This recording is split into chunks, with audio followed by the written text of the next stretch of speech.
Today on IODP Expedition 342, Newfoundland.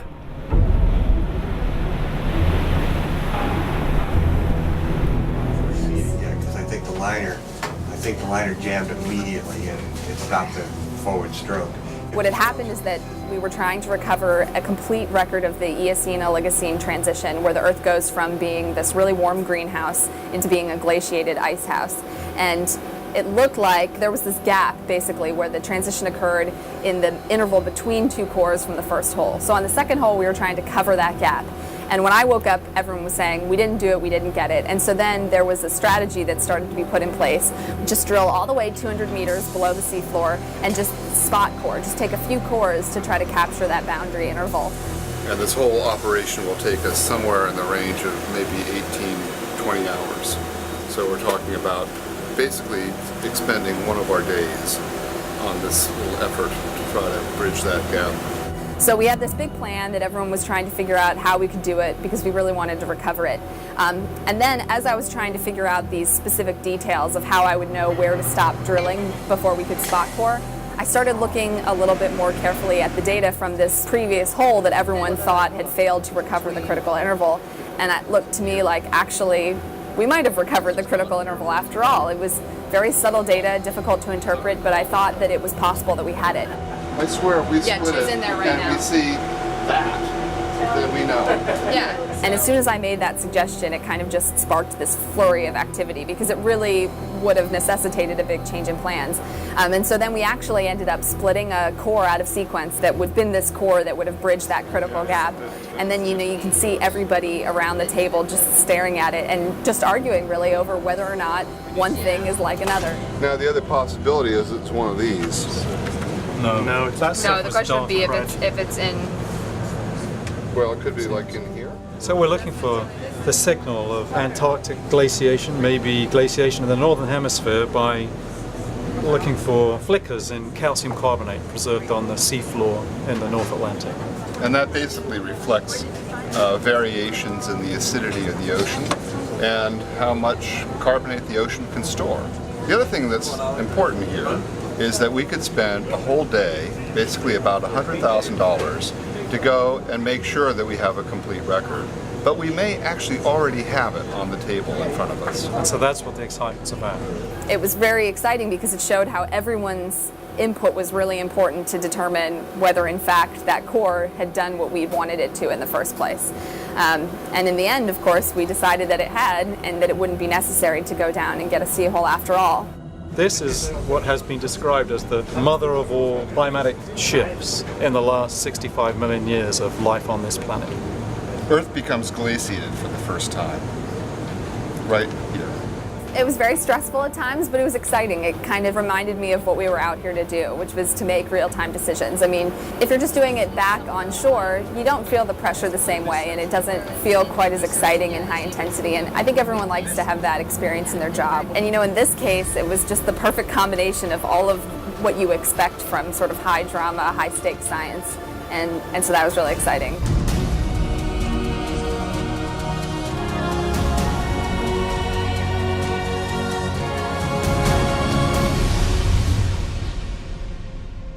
Welcome to Titanic Tales.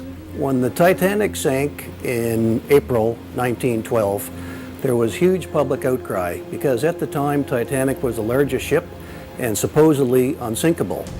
So when news spread of the sinking and the horrendous loss of life, people started to ask questions like, how did this happen? Why did this happen? But more importantly, how do we prevent this from happening again? And in 1914, they introduced the International Convention for Safety of Life at Sea, or as we know it, SOLAS. And the main objective of SOLAS back then and still is today, minimum standards in construction, equipment, and operation of all ships at sea. Dan, you know where Dan is? Emergency training and drills are SOLAS requirements designed to prepare crews for any emergency. And that's why on the Joyous Resolution there are so many different types of drills. We have lifeboat drills, firefighting drills, man overboard drills, helicopter emergency drills, and these are just a few. So in an ironic way, the loss of the Titanic was an accident waiting to happen. but the lessons learned are still very much applied today on all ships worldwide.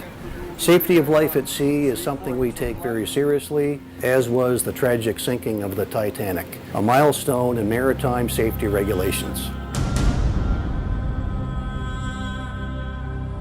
I've tried to link this expedition with my basic research. For that, my scientific interest is to try to find impact layer.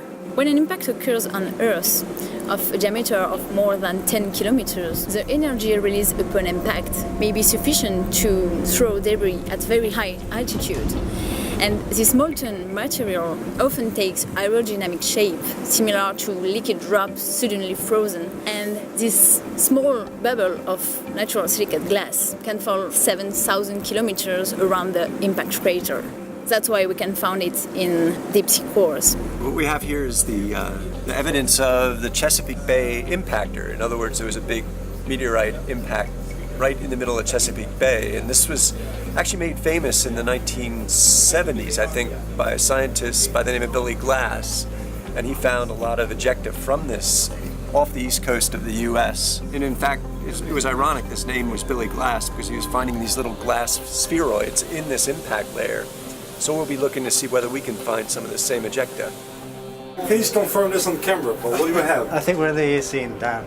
I feel like we just scored a big prize. And what's really nice is that we've got lots of carbonate in this sample. And that's really unusual for the Eocene-Oligocene boundary interval. Well, we just got the Eocene-Oligocene boundary, which we weren't sure we were going to get, so we're all pretty excited about it. And when it came in, then we cut off the end of that core, and it gave us that heart shape, or a smile. It was like, the Eocene loves you. So that's this period of time when these ice sheets first get triggered down on Antarctica. And one of the neat things about being here in the North Atlantic is that we can perhaps assess what was going on at high latitude in the north at the same time. That's been a difficult thing to assess until this expedition. No, man, it's the real deal. What do you guys find? Gold? All right, struck it rich. Look, that's some gold. Pyrite. So it's not real gold. Yeah. False gold. Jack Paul.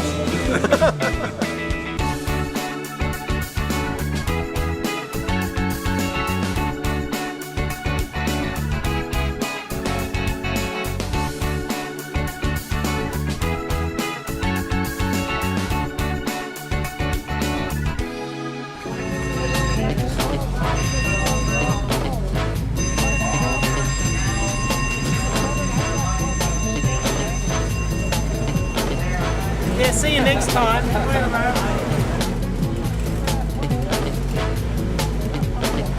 Sorry, Captain Terry. Mr. Snaggleton, you gotta stay on the ship. You come from a freshwater habitat in the Eocene. There's no way that you're gonna be able to swim around here in the North Atlantic to try to find other whales. Hey, you guys, you were supposed to be keeping an eye on Mr. Snaggleton, the Ambulocetus. He may be an ancient whale, but he can't go swimming out there. Look, we need to make sure we stay out of the science and stay out of the lifeboats. All right, let's go back downstairs. I don't want to get in anyone else's way.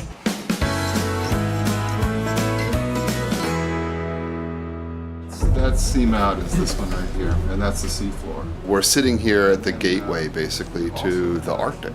And all the water that flows out of the Arctic has to come past this point. So this is in a global context, is a perfect place to poke a hole to sort of understand how the North Atlantic and the Arctic work in relationship to the global whole. And get the expanded section in the core of the slab. I guess we collect information on what is on the sea floor. We take core samples, we take geophysical information that allows us to kind of see into the bottom, so we have some idea of what's down there. And then we put all that information together and then we kind of guess where to poke our drill string. And it turns out this particular cruise has been all about adaptation, because we started off drilling this big pile of mud thinking that it was 40 or 50 million years old, and it turned out to be 20 million years old. And so that meant that we had to adjust our thinking about where to go. It turned out all right, though, because we were able to get these just fantastically detailed records of Earth history in the past. And the main issue is that feature there can be traced all over the place. When we discover something that is the way I expected it to be, it's often kind of boring because, well, you already kind of knew it, right, in order to have come up with a correct expectation about something. And so it's when you discover something brand new, something that's really unexpected, when you're wrong, that is the exciting part of science.